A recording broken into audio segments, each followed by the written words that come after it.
When I turned 26, the family that had vanished from my life 16 years earlier suddenly resurfaced. Their unexpected return stirred a storm of emotions within me, making me question everything about myself, as if I had become someone entirely different. As the eldest child, I grew up in what seemed like a loving home with two younger siblings, one 3 years my junior and the other 5 years younger. We shared the usual family moments, cooking together, watching movies, playing games. Life felt normal until my father lost his job when I was 9. Wrongly accused of misconduct, he was fired unjustly, leaving my mother, who worked as a school staff member, struggling to support us on her own. One evening, my parents sat me down with sullen expressions. "We've made a decision," my father said gently. "You'll stay with your grandparents for a little while, just until we get back on our feet." At first, it didn't seem like a big deal. I liked the idea of spending time with my grandparents. That summer, I enjoyed life on their farm, helping with the animals and taking in the countryside. But what was meant to be a temporary arrangement soon became permanent. As the school year approached, my parents reassured me that they were making arrangements for my return. I waited.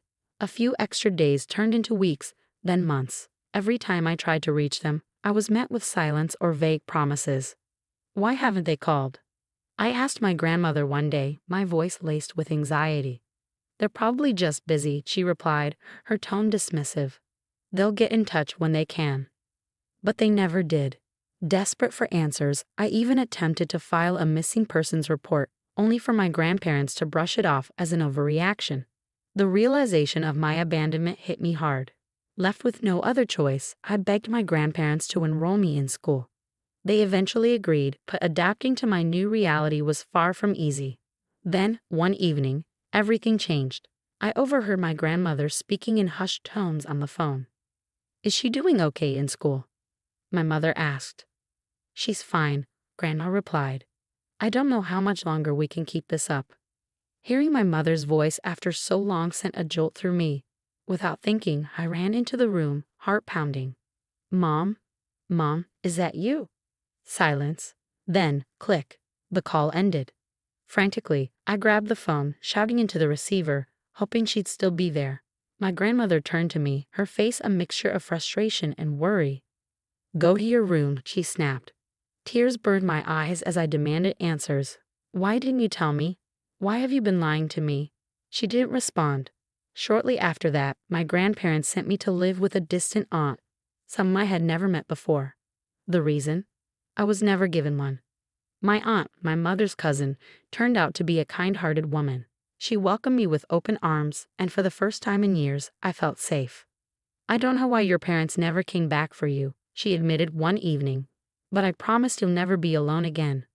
From the moment I moved in with her at 13, she became the mother figure I had lost. She'd encouraged me to talk about my feelings, even suggesting therapy when she saw how deeply my past had scared me. At first, I resisted, but eventually, I gave in.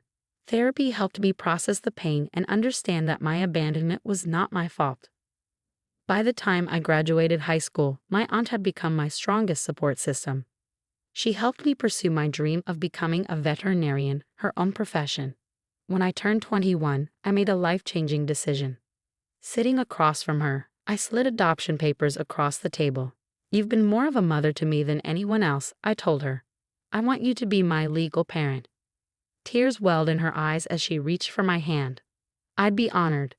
With her by my side, I finally found the stability I had longed for. Fast forward a few years, I completed my degree and started working as a veterinary intern. I moved into my own apartment, though I visited my aunt whenever I could. Life felt peaceful. Then 2 days ago, my past knocked on my front door. Expecting a package, I opened it casually, only to find my estranged parents and youngest brother standing before me. Their faces were unfamiliar yet painfully recognizable. I froze. My father spoke first. "We need to talk." They handed me a letter from my grandparents, claiming I had abandoned them, refusing to stay in contact and causing them emotional distress. Then came the real reason for their visit. "We need your help," my mother said. "Your brother's education, it's too expensive. You're a doctor now. You have to help." I stared at them in disbelief. "I didn't run away," I said, my voice shaking with anger. "You sent me away. Why should I be responsible for him?" "We don't have anyone else," my father insisted. "If you refuse, we'll take legal action." A bitter laugh escaped me. Legal action?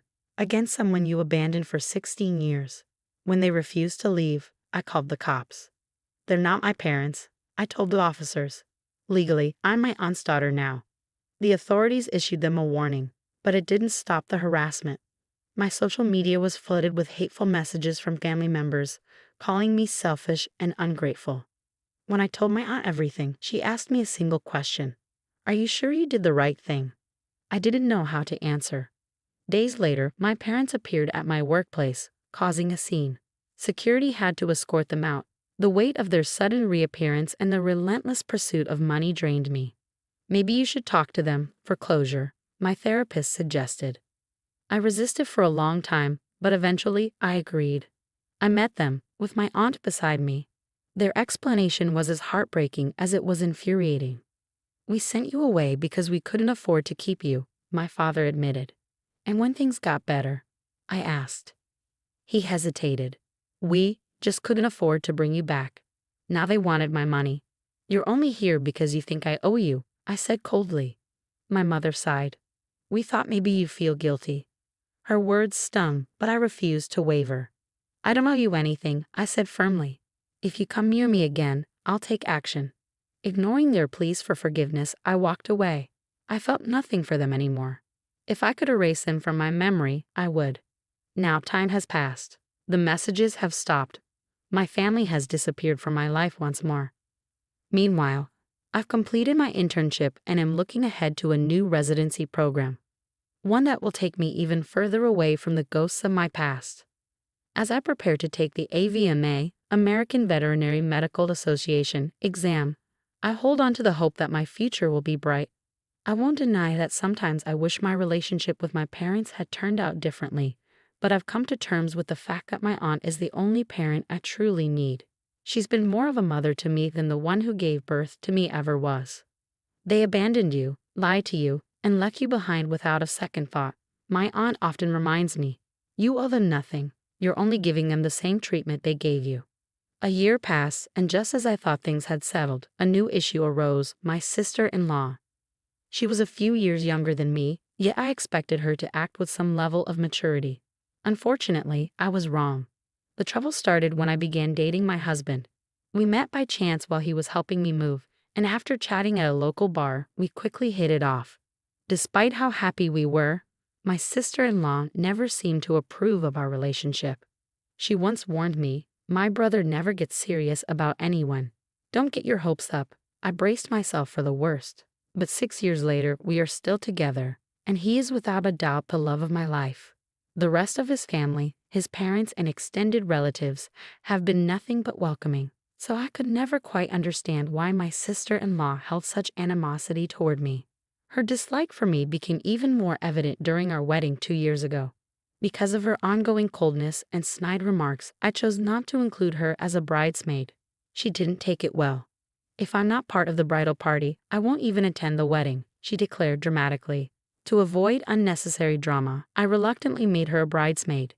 Even then, she showed up in a white floral dress, causing an uproar. My in-laws were furious and forced her to change, warning her that she would be excluded from future family gatherings if she didn't. They told her, "Either change or don't come to any more family events," my husband later told me. She eventually apologized, and for a moment, I thought she had put her immaturity behind her. I was wrong. When I found out I was pregnant, I was ecstatic. My husband and I couldn't wait to share the news, and our families were just as thrilled, except for my sister-in-law. Instead of celebrating with us, she constantly shifted the focus to herself. At a family gathering where we made our big announcement, she immediately made it about her own experience. "Oh, you're lucky," she sighed. "I had to go through pregnancy all alone." Still, I tried to give her the benefit of the doubt. So when she offered to host my baby shower, I initially felt grateful. But things quickly took a strange turn when she insisted the party be held at a venue 1,200 miles away. She claimed it was a surprise, hosted at a luxurious location owned by a friend, and assured us we wouldn't have to pay for anything. But something felt off. When I voiced my concerns, my husband reassured me. "She's just trying to do something nice for us," he said. "I think you're overthinking it. With his encouragement, I agreed to go. I traveled there with my aunt while my in-laws, who were out of the country, couldn't attend. The moment I arrived, I knew something wasn't right. The venue was beautifully decorated, but the guests were mostly strangers. Then, to my shock, I noticed another pregnant woman wearing the exact same white dress my sister-in-law had gifted me. That's when I realized this wasn't my baby shower. My sister-in-law had tricked me into attending a completely different event for her friend. Humiliated and hurt, I left in tears. My husband confronted her immediately. It was just a misunderstanding, she insisted, but we both knew better. She's always been manipulative, my husband admitted.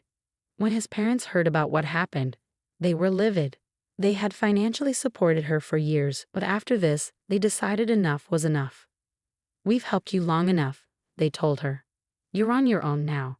She had relied on them for financial stability, but now, they cut her off completely. They even warned her not to come back until she learned to take responsibility for her actions. She, of course, blamed me for everything. But I never asked my in-laws to stop supporting her. That was entirely their decision. Despite her attempts to play the victim, I refused to feel guilty for the consequences of her own actions. She's not struggling, my husband reminded me. She just needs to learn how to live within her means and manage her boutique on her own. If his parents truly believed their grandchild was in need, they wouldn't let them suffer. They simply wanted my sister-in-law to grow up and take accountability for once. She needs to stop blaming you, my husband said. She's had more chances than she deserves. Through it all, he remained on my side. You don't have to forgive her or even acknowledge her again, he assured me. He even apologized for not stepping in sooner to set firmer boundaries. Thankfully, my kind mother-in-law planned a real baby shower for me, a beautiful celebration meant to replace the disaster my sister-in-law had caused. We'll make sure this one is perfect, she promised. But once again, my sister-in-law managed to ruin things. On the day of the party, everything was going wonderfully. The decorations were lovely, the food was amazing, and we were surrounded by loving friends and family. Then she showed up completely uninvited. Having found out about the event through social media, she stormed in, furious. How can they throw you a party while they refuse to help me financially? She shouted, causing a scene in front of all the guests. That was the last straw for my mother-in-law. That's enough. You're leaving, she said, calmly but firmly. She escorted her out and apologized to everyone for the disruption. Afterward, my in-laws repeatedly apologized to me, even suggesting I take legal action against her. While I'm hesitant to go that far, my husband and I have agreed to keep all information about our baby off social media to prevent her from causing more trouble. The whole ordeal is exhausting, and I can't understand why she is so obsessed with competing with me. She ruined not just one but 2 baby showers out of sheer jealousy. I do know that my in-laws weren't initially supportive of her pregnancy because she had a child out of wedlock, which went against their traditional values. Though they came around after the baby was born, it's clear my sister-in-law still holds resentment. Since the shower, I haven't heard from her, and my in-laws have made it clear that they're done with her behavior. Frankly, I don't care anymore. I just want to move on and focus on my baby. It's unbelievable how entitled she is, my husband said, shaking his head. I agree. She's shown time and time again that she's manipulative, selfish, and unwilling to change. I refuse to waste another moment thinking about her. Thanks for watching. See you in the next video. Stay tuned.